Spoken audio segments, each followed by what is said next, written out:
Let's sing together, somebody. Good afternoon and good morning, good evening, wherever you are based. I'm just saluting you based on my own location here in Amsterdam. It's a wonderful Sunday afternoon after church service. I just feel like, blessing us all. So join me as we sing this hymn in Igbo language. Lord Jesus, think on me.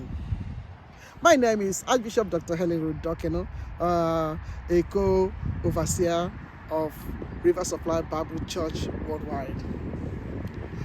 Onye nwanyị chetam, sachapụ mmehie nke m, sọpụta m n'agụ njọ kụwa, mee ka obi m dị ọcha.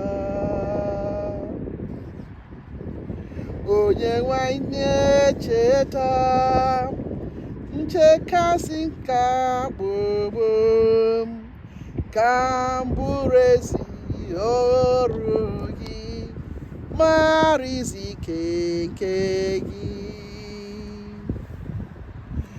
Onye nwanyị na-echeta m, ekwela ka m gbafue n'ime ọchịchị n'iche uche, gosi m ụzọ igwe. Onye nwanyị na-echeta m, mgbe ahụhụ rinne, mgbe onye iro na-emegide m, onye nzọpụta nsọ.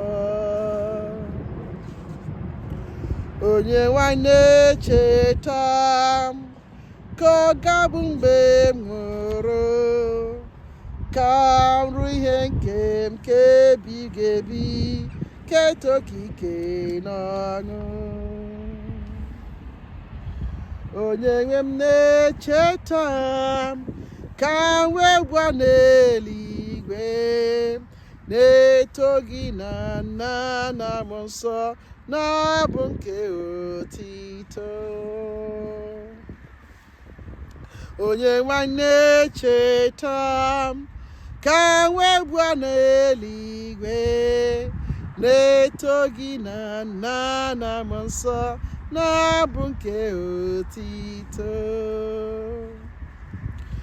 Onye nwanyị na-echeta m, ekwela ka m kpafue n'ime ọchịchịrị n'iche uche, gosi m ụzọ ka igwe. Hallelujah. It's so sweet to love God and to serve Him.